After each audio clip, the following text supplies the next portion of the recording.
দিনে একবার করলেই হয়। আর যদি আপনার সময় থাকে আপনি দিনে 5 ওয়াক্ত নামাজের পরে নামাজ পড়িয়া আপনি এই আয়াতটা, এই যে চুলের কাছে হাতটা রেখে আয়াতটা পাঠ করে চেহারাতে ফু দিবেন এবং কানের মধ্যে ফু দিবেন। 21 দিন ন্যূনতম এই আমলটা করবেন। এই আয়াতটি পরীক্ষিত একটা আমল, অনেক ওলামা ইকরাম এই আমলটি করে ফলাফল পেয়েছেন। সুতরাং আমার বাচ্চাটা খুব দুষ্টমি করে এবং প্রচণ্ড জেদি, রাগী। বাচ্চাদের দুষ্টমি এবং জেদ রাগ দূর করার কোনো দোয়া আছে কিনা এবং কি করতে পারি আমরা, খুবই গুরুত্বপূর্ণ একটি বিষয়। জেদ বা রাগ এটা অনেক সময় জেনেটিক একটা বিষয় হয়ে থাকে।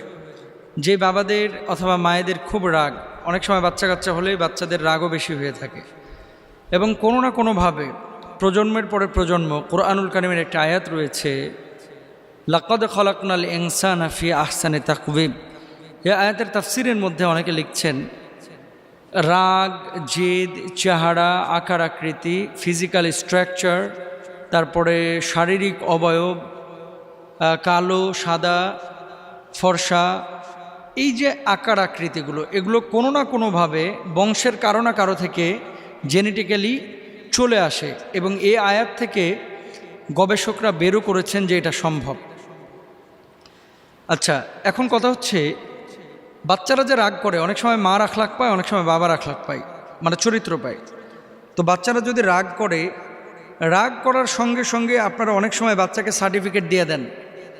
কি সার্টিফিকেট? যে একটা কুলক্ষণী, একটা অলক্ষণী, একটা বদমাশ পয়দা হয়েছে, নাউজুবিল্লাহি মিন যালিক। বাচ্চা আল্লাহ দিয়েছেন, নিয়ামতের শুকরিয়া আদায় করলেন না। যাকে বাচ্চা দেয়নি দেখেন গে ওই লোকটা চাচ্ছে যে আল্লাহ একটা কানা, ল্যাংড়া, লুলা, বোবা হইলেও একটা সন্তান দেন, একটা সন্তান চাই। আল্লাহ তো আপনাকে সুস্থ সবল সন্তান দিয়েছেন, এজন্য কদর করতে পারেন না, বুঝেন না। কখনো বাচ্চাদেরকে অভিশাপ দিবেন না। বাপ মা বাচ্চাদেরকে অভিশাপ দিলে সেই বাচ্চা ক্ষতির সম্মুখীন হওয়ার সম্ভাবনা আছে। বাচ্চারা জেদ করবে, বাচ্চারা দৌড়ঝাঁপ করবে, বাচ্চারা ভাঙচুর করবে। বাচ্চাদেরকে হাঁ বলতে শিখুন। মনে রাখবেন, যে কোনো বাচ্চাকে যেই কাজটা আপনি যত নিষেধ করবেন ওই কাজটা আরও বেশি করে। কেন করে? কারণ তাদের ভেতরেও একটা ওয়াসওয়াসা কাজ করে এবং নিষিদ্ধ জিনিসের প্রতি তাদের আগ্রহটা বেশি, শুধু তাদেরও না, বড়দেরও। এজন্য হাঁ বলার চেষ্টা করবেন, বাচ্চাদের সামনে কখনো মিথ্যা কথা বলবেন না।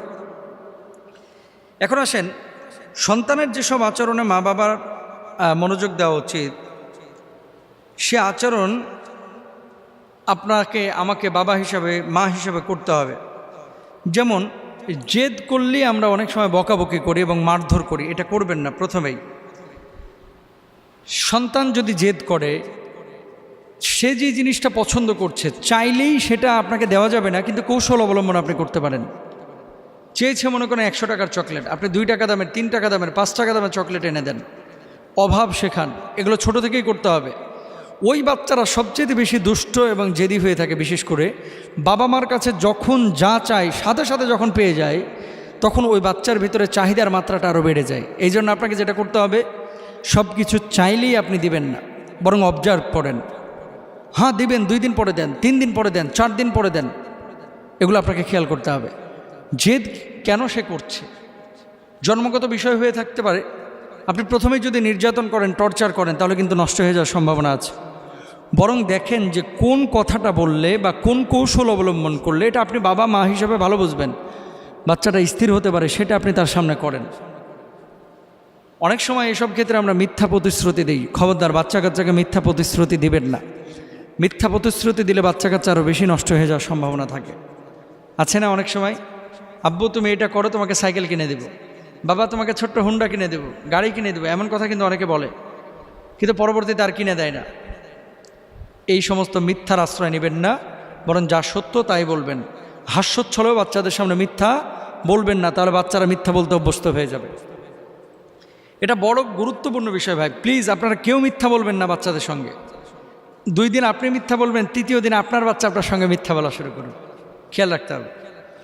এবার আসেন, শিশুর জেদ বা রাগ দূর করার জন্য কোরআনের কোনো আমল আছে কিনা। একটি আয়াত আছে, যে আয়াতটি হচ্ছে সূরা আলে ইমরানের 83 নম্বর আয়াত।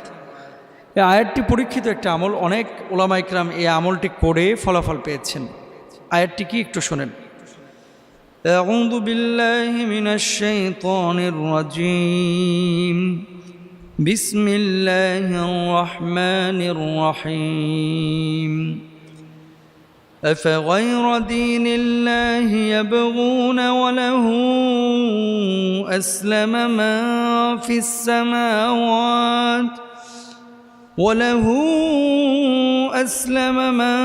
السماوات والأرض طوعا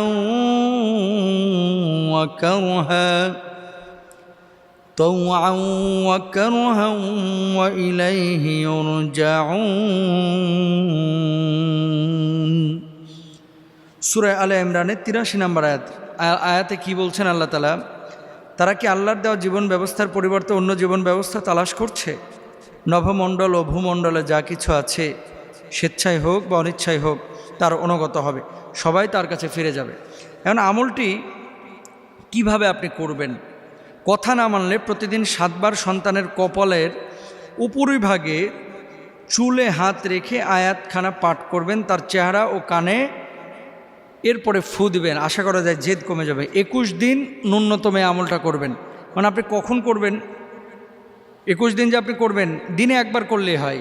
আর যদি আপনার সময় থাকে, আপনি দিনে 5 ওয়াক্ত নামাজের পরে নামাজ পড়িয়া আপনি এই আয়াতটা, এই যে চুলের কাছে আপনার হাতটা রেখে আয়াতটা পাঠ করে চেহারাতে ফু দিবেন এবং কানের মধ্যে ফু দিবেন। আফা গয়রা দিন ইল্লাহি ইয়াবগুনা ওয়ালাহু আসলামা মান ফিস সামাওয়াতি ওয়াল আরদি তাওআন ওয়া কারহা ওয়া ইলাইহি ইউরজাউন। সূরা আলে ইমরানের ৮৩ নম্বর আয়াত। এই আয়াতটা পড়ে আপনারা ফুৎকার দেবেন ইনশাআল্লাহ। আশা করা যায় আল্লাহ তাআলা রাগ এবং জেদ কমায় দেবেন ইনশাআল্লাহ।